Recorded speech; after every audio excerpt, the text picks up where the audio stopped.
رمضان كريم.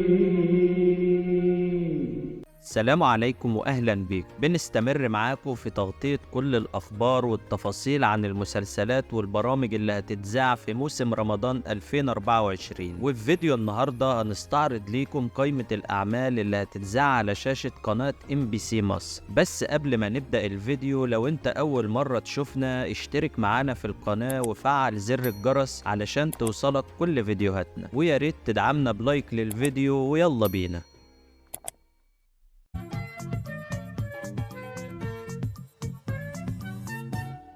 أهلا بيكم مرة تانية. بعد تسريب صور من كواليس مؤتمر شاهد اللي بيكون كل سنة وبيتم الإعلان فيه عن الأعمال الخاصة بيهم في موسم رمضان، ظهرت صورة في التسريبات للأعمال اللي هتتذاع على شاشة قناة MBC مصر، وكانت بتضم مجموعة من المسلسلات القوية جدا، وعلى رأسهم مسلسل العتاولة، المسلسل اللي هيكون من بطولة الفنانين أحمد السقا وطارق لطفي وباسم سمرة، وهيشارك معاهم مجموعة كبيرة من النجوم، منهم مي كساب وصلاح عبد الله وزينة وحنان يوسف. والمسلسل هيكون من المسلسلات القوية اللي هتتذاع في رمضان 2024، وهننزل فيديو نتكلم فيه عن تفاصيل المسلسل وقصته كاملة وكل الأبطال اللي هتشارك فيه. هيكون ضمن سلسلة فيديوهات تفاصيل مسلسلات رمضان اللي موجودة على القناة. وكمان معانا مسلسل خالد نور وولده نور خالد اللي هيكون من بطولة شيكو وكريم محمود عبد العزيز، والمسلسل من المسلسلات الكوميدية، وبيتجمع لأول مرة شيكو وكريم محمود عبد العزيز في مسلسل واحد، وبيتكلم عن اتنين عندهم مشاكل زوجية وبيحاولوا يوصلوا لحل للصراعات اللي بينهم وبين زوجاتهم. والمسلسل هيكون فيه كتير من المواقف الكوميدية. وكمان هيكون معانا مسلسل أشغال شقة، المسلسل اللي كان قبل كده باسم هو وهي وهم، اللي هيكون من بطولة الفنان هشام ماجد وأسماء جلال. والمسلسل هيكون من نوعية المسلسلات الكوميدية الاجتماعية، وهيتكلم عن المشاكل الزوجية والأحداث اللي بتحصل بينهم. والمسلسل هيكون موجود على شاشة قناة MBC مصر. والمسلسل اللي بعد كده مسلسل المداح الجزء الرابع، اللي هيشارك بيه الفنان حمادة هلال في السباق الرمضاني، وهيكون آخر جزء من سلسلة المداح، وهيشارك معاه نجوم كتير منهم هبة مجدي وفتحي عبد الوهاب وخالد سرحان وسهر الصايغ. وكنا اتكلمنا في فيديو قبل كده عن تفاصيل المسلسل كاملة، هتلاقيه موجود على القناة.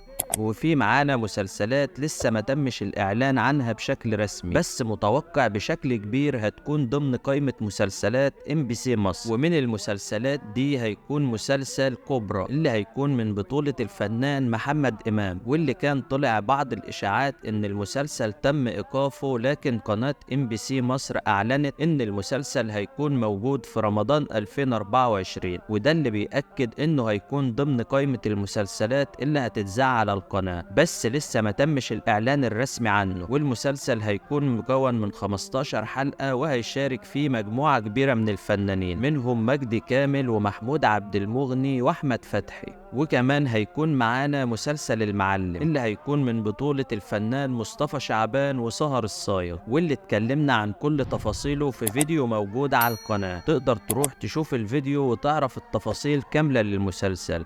وكمان معانا مسلسل كامل العدد الجزء الثاني، اللي هيكون ضمن مسلسلات MBC مصر، والمسلسل من بطولة دينا الشربيني، وهيكون معاها في البطولة شريف سلامة. والمسلسل هيكون استكمال لأحداث الجزء الأول. والمسلسل اللي بعد كده مسلسل صلة رحم، بطولة الفنان إياد نصار، وهتشارك معاه في البطولة الفنانة ريهام عبد الغفور.